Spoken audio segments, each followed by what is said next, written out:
Hey, everybody, welcome back to another episode of Praying Well. If you're new, welcome. It's great to have you. It means that you want to learn how to pray, and this channel will help you. If you are a regular, welcome back. Be sure to hit like and also subscribe if you haven't already. If you want to learn more about how you can pray well through these online resources, I would also recommend you check out my website, mikestpierre.com, where you're going to find all kinds of resources from podcasts to blog posts to videos, you name it, it's all there for you, and it's free. It's my way of trying to help you learn how to pray. And that is definitely a skill. So, what are we talking about today? We're talking about three key components of a morning prayer time. And as I give talks and teaching people all over the world, really, what it's like to pray and to pray well, I always ask this question, and I think it might be the most important question that I can ask you today. If you were to have a morning quiet time, a morning time of prayer, what would that look like? What would that look like? Would that be quiet? Would that be loud? Would that be sitting still? Would it be active? What would that look like? And I am just really excited. I'm recording this video and we're in mid April 2018, and Pope Francis has just come out with his brand new document. It's an apostolic exhortation. It's called Rejoice and Be Glad. The Latin, for those of you overachievers, is Gaudete et Exsultate. Say that 5 times fast.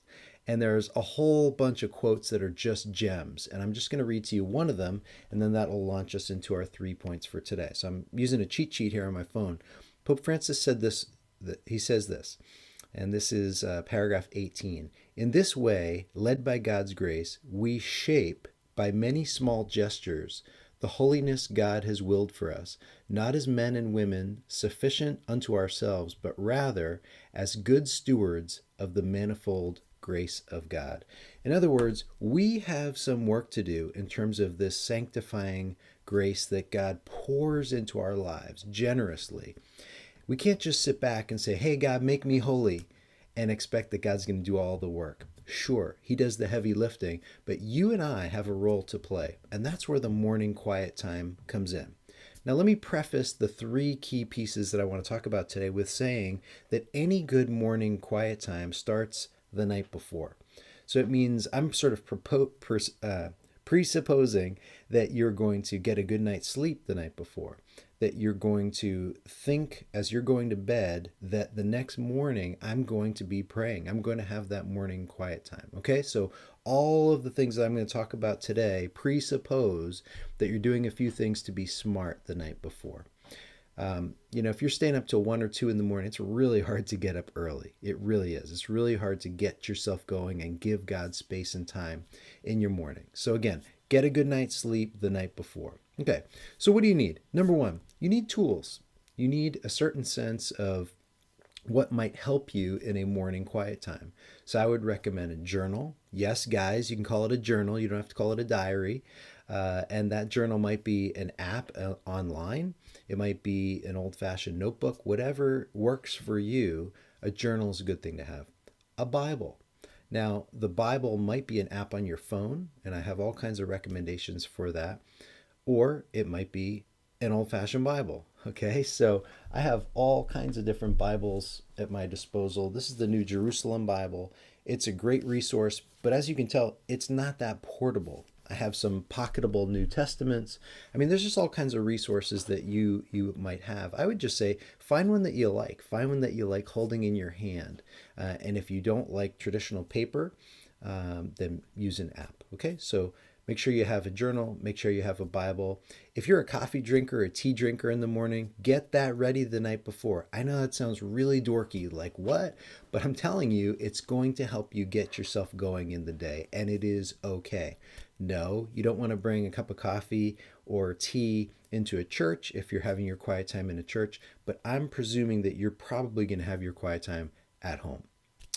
And what else? I guess the other thing that you would need in terms of a tool is a place to have your quiet time. So this might be a chair in the corner, might be your sofa. It's probably going to be a comfortable space. Yes, I have some quiet times at my kitchen table, but the chair is kind of hard. It's not really that comfortable. I would prefer to be in a comfortable chair. Okay, so that's the first thing. You need the right tools. Second, you need time. What do I mean by that? I mean, not only do you need a span of time, but you need ideally the same time every day, Monday through Friday. I do think you can mix it up on Saturday and Sunday. But is that going to be 6 a.m. to 6:20? Is that going to be 7 to 7:20? Depending on what you need to get going in your family, your home, your work, your life, your time of day is going to change.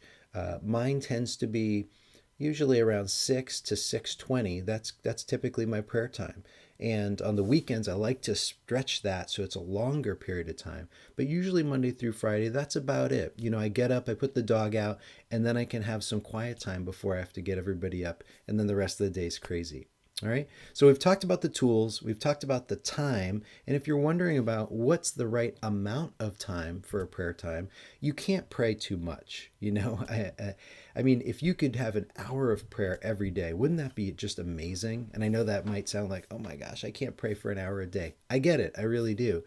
But I mean, if all you can have is 5 minutes and be faithful to that and be present for that, that's fantastic. But for most people, 15 to 20 minutes is probably going to be the floor, and a maximum might be an hour to an hour and 15 minutes. It's sort of like physical fitness. It's better to do something than nothing, and the more you do it, the longer you'll be able to do it. Last but not least, so we've talked about tools, we've talked about time. Let's talk about tracking. And I know this is going to sound a little odd, kind of like, gee, Mike, that's sort of like life hacking kind of stuff.